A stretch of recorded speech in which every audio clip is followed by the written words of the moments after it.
السلام عليكم. waxaan halkan anu waxaan uga jeedaa hablo badan oo meesha fadhiya oo laga laayay wiilashii meesha sabab badan taaba dhalinyarteedu annaga haday wiilasha noqoto meelaha ruufiyaannimada iyo siyaasadda ayuun baan badan amala ku badannay ee hablaha nooga wanaagsan xagga waxqabadka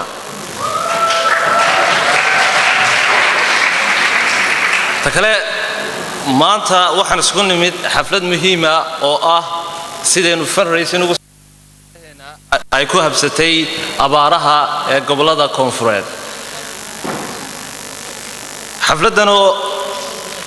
aad iyo muhiim ah oo ah dad badan ay shaqooyinkoodii maanta fasax ka qaateen dad badan lacag badan u hureen oo jeebka gacanta galiyeen ayna waxba kala xistiyin xafladan maanta mid la mid ah 2 sano ka hor ayaan ku qabanay waxqabadkeediina mar dhow baan idin daawasiin doonaa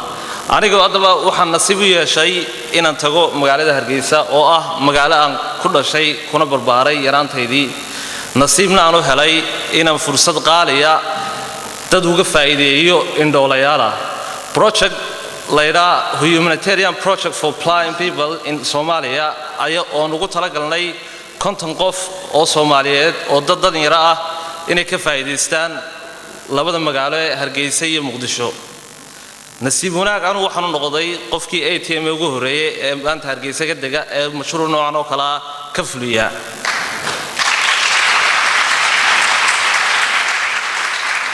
aniga la faanteedana laba farxadood buu ahayd mar waxay ahayd magaaladii aan ku dhashay oo aan muddo aad u badan 12 sano ka maqnaa inaan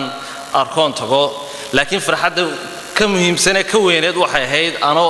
meesha intoon tago aan project dhalinyarada ATM organize gareysay fankeedana aynu kulligeenba ku wada gacan lahayn oo wax ka contribution ka dhiibanay inaynu walaalaheena dan yartaa inaynu uga fulino sida uga faa'iideysan lahaayeen programkan waxa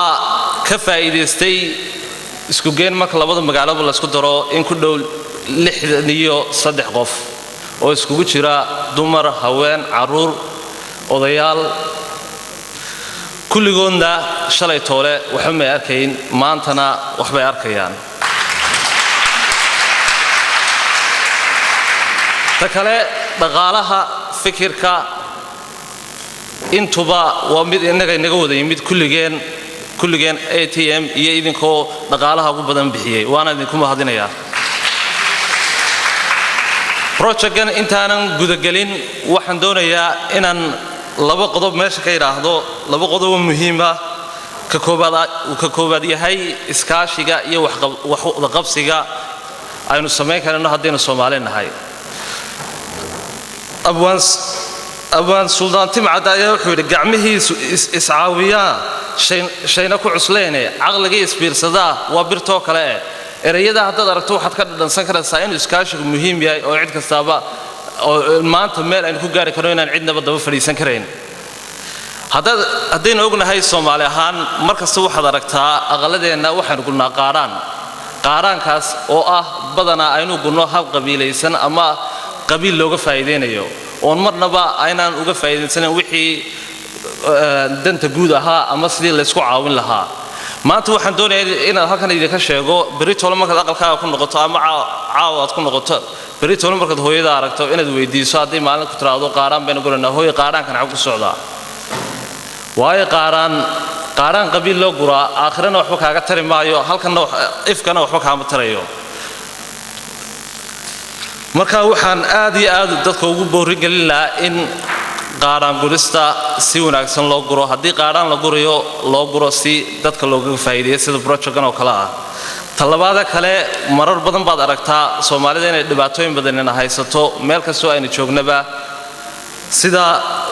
sida taariibka abaaraha dagaalka waxaas oo dhan waxa shay kaliyaata ayaa inoo sababay shaygaasna waa qabyaaladda maalinteenu iska dhaafno waa maalinteenu kulligeen nimca ku wada noolaanino iyo nabad ku wada noolaanino haddaan mid yarna ku daro maanta Soomaalida waad aragteen meel kastoo ku dhibaataysannahay keena taariibka ku xidhan Liibiya iyo caashadeena joogta Hargeysa indhahala iyo caligeena jooga Muqdisho